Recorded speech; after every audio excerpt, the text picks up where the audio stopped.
a handful of what we think are helpful tips for how to get the checklist into place and avoid some of the problems that we know you can face when you try and put the checklist into place across an entire operating theater. As far as preventing problems is concerned, I don't think there is a substitute for this, and the reason why I keep bringing it up is because it's the one thing, in addition to taking introductions off the checklist, that people probably do the most when they're going through a checklist implementation. There is no substitute for somebody coming and talking to you about something that changes fundamentally the way that we start operations in our operating rooms. And I know we've talked about it a bunch on the other webinars, but this is a step. It can be painful sometimes because not all of us that work in the operating room are always easy to approach. But having these kind of conversations with everybody who's going to be touched by the checklist is an investment that pays off many-fold as you move forward with the implementation work. People go into healthcare, I think we all know this, for a lot of different reasons, but probably the biggest one is because we honestly are driven by the desire to help other human beings. And in healthcare, that generally means helping people who have some kind of a problem with their health. We are used to being asked by our patients to help them. And these one-on-one conversations are a perfect opportunity to ask people to help. If anything, I think those of us who work and have devoted our lives to helping people through healthcare are helpful to a fault. When we get ready to do this kind of work, there is no substitute. There's nothing that sends a message louder to people about how important this work is than the one-on-one conversation. So I'm not going to say any more about it today. We've talked about it a bunch through the webinar series, but please, even if you've started to implement and if you haven't done this, think seriously.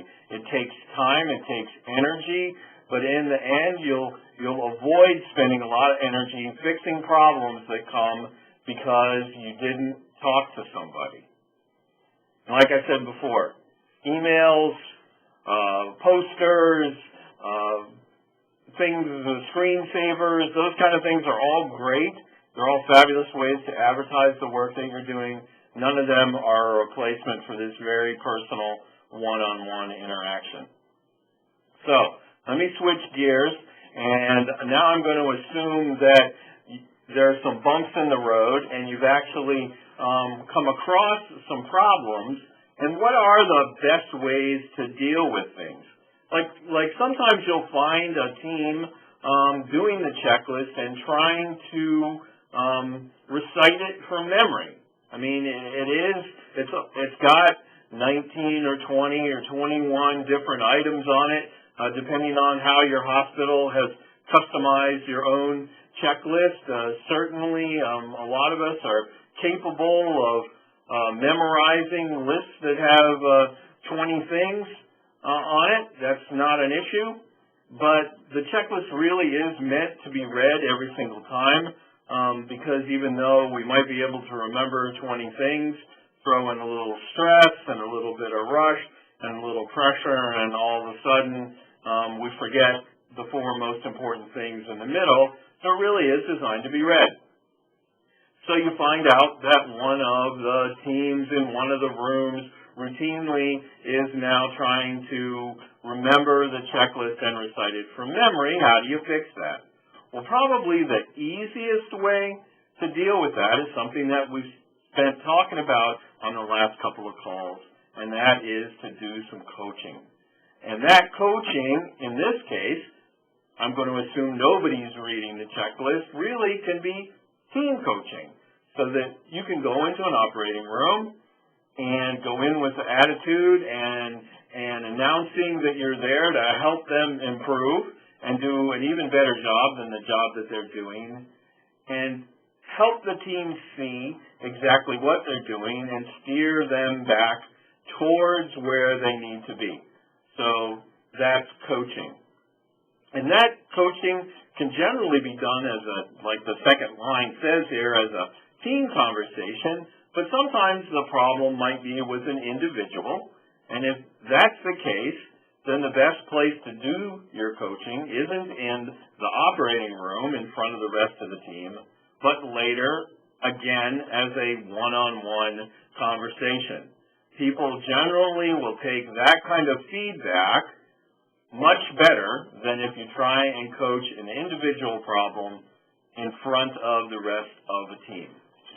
So that's fixing problems. And the primary way we have to do it is through coaching and guiding in those kind of ways. So what could this kind of a conversation look like? And I'm going to take a particularly concerning problem like the one that's outlined on the slide. So the chief of surgery learns that one of the surgeons refuses to use the checklist. They just absolutely won't do that.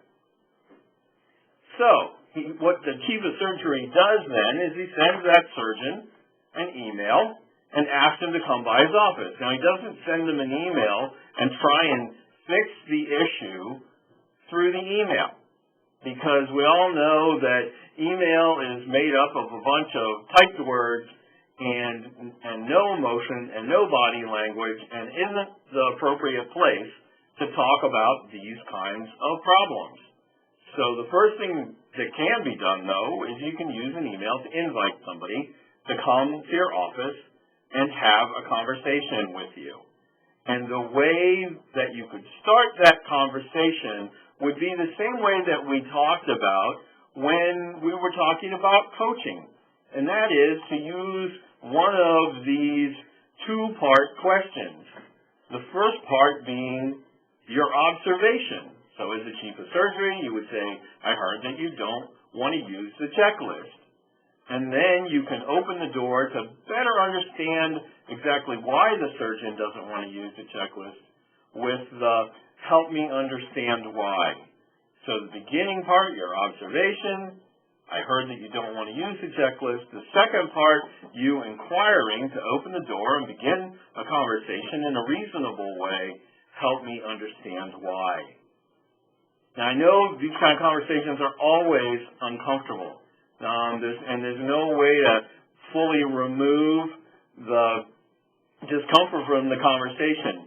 But if your policy is going to be that everyone in your hospital is going to do this, you are going to have some of these kinds of conversations.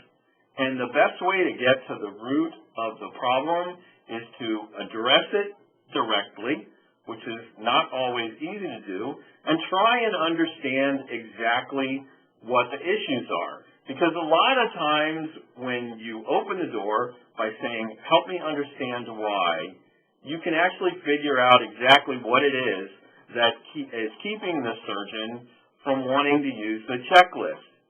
A lot of times we all have trouble seeing ourselves and seeing the message that we send to other people by our actions. Just asking this question can give you the opportunity then to coach the surgeon so that the surgeon can see how they look to the people around them when they refuse to participate in something, the sole purpose of which is to make the patient that they care about so much just a little bit safer.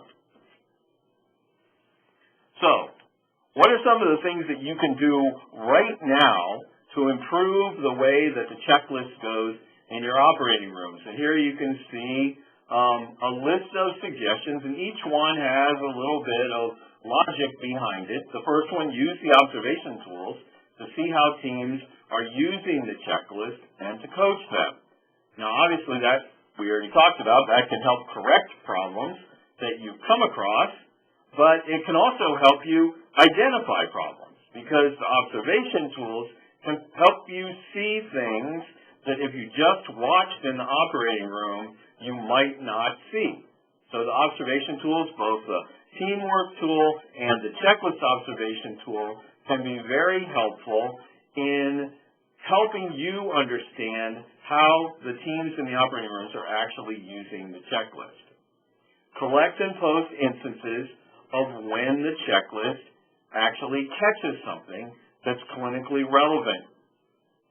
That kind of story finding can be incredibly valuable to be able to reinforce the work that you're trying to do. Now, when we visited one of the surgery centers down in Columbia a couple of weeks ago, as part of the week that we spent there with the team training, I learned a new phrase. And the new phrase fits right in with this. When I was talking to an anesthesiologist down there, he said one of the most effective reinforcers for him of the value of the checklist was what he called moments of quiet discovery. And I found those words fascinating, and I didn't understand exactly what he meant in the very beginning. But he spent a little bit of time and explained to me what that meant. And the quiet discovery means that you're doing your work and you use the checklist, and all of a sudden there's an aha that comes to you because the checklist kept you from doing something, or the checklist reminded you to do something that you might not otherwise have done. And then you reflect on that, and for him, that was very powerful because he would notice things. And the reason why he called it quiet was because a lot of times people don't tell those stories. And there's a couple reasons why they don't. One is we're all busy, and you might notice something like that and then just move on with your work, noticing that you noticed, but then not remembering later on to share that. Or you might discover things that you didn't want to share, maybe embarrassed by something that the checklist caught for you that you might not have caught on your own. It's still valuable to try and find those quiet discoveries if we can, and keep them in a story bank that we can use to help other people have those same quiet discoveries and have the way that they feel about the checklist reinforced by seeing it actually work. Now, when we've done this work in an organized fashion in a single hospital, sometimes it's even valuable to post some of those stories where the staff can see it and have the work reinforced. So if the checklist catches an antibiotic that wouldn't have been given on time and you hear about that, it can be valuable reinforcement to make note of it and actually maybe put it somewhere where other people can see that the checklist actually did something. And then this last piece is something I think we all fall victim to. I know I fall victim to it up here in Boston, and I think it's the isolation of the supervisor or the isolation of the manager that we sit in our offices. We may even walk around where people are doing work and walk the halls of the operating room, but not often enough do we have conversations with the people who are actually doing the work, including physicians, and asking them how they think it's going. I can imagine that you know, if I were to ask you, if I come down there and I were to visit a hospital and talk to the OR manager or OR supervisor, and they've been working really hard on the checklist, that there might be a little bit of a disconnect between what they think is going on in the operating rooms and the story that I might hear if I went and actually talked with frontline staff and spent some time talking with anesthesiologists and surgeons. very likely the connection wouldn't be 100%. And a lot of times when it's not, it's because these kind of conversations don't take place. I think they're extremely valuable, and they're easy not to have.